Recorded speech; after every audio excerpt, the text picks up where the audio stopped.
এই কেইদিনমান ধৰি গৰমটো খুব বেছিকৈ পৰিছে আৰু এই গৰমৰ পৰা পৰিত্ৰাণ পাবলৈ মানুহে বিভিন্ন ধৰণৰ তৰকিব এপ্লাই কৰি লয়। তো বহুতে এই গৰমত কোল্ড ড্ৰিংকছ খায় আৰু আইচক্ৰীম দোকানত গৈ আইচক্ৰীম খায়।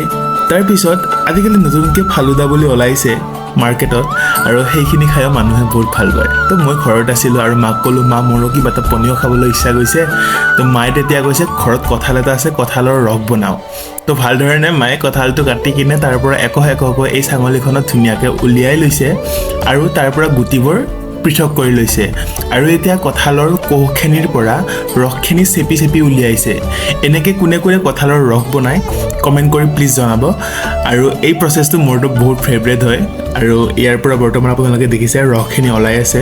কঁঠালৰ যিখিনি আমি সিঠা বুলি কওঁ সেই সিঠাখিনি ইমান এটা ভাল নহয়, সেইকাৰণে ইয়াৰ পৰা ৰস উলিয়াই কিনে ৰসটো খাইহে বেছি ভাল লাগে। তো ইয়াৰ পৰা যিখিনি গুটি দেখিছে আপোনালোকে, এইখিনিও খাবলৈ বহুত সোৱাদ হয়। কঁঠালৰ গুটি কাৰ ফেভৰেট প্লিজ কমেণ্ট কৰি জনাওক।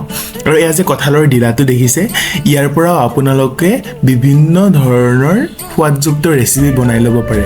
এতিয়া মিক্সাৰ গ্ৰাইণ্ডাৰ এটাত মই কিছুমান ড্ৰাই ফ্ৰুট লৈছোঁ, আইচ কিউব লৈছোঁ আৰু 2 কৰচ কঁঠালৰ ৰস লৈছোঁ আৰু তাত দিছোঁ মই ফুল এগিলাচ দৈ আৰু মিক্সাৰ ব্লেণ্ডাৰত ব্লেণ্ড কৰি কিনে এই জুচটো তৈয়াৰ কৰি লৈছোঁ। সঁচাকৈ খাবলৈ ইমান সোৱাদ আছিল, অলপ সময়ৰ কাৰণে যেন গৰমখিনি নোহোৱা হৈ গৈছিল।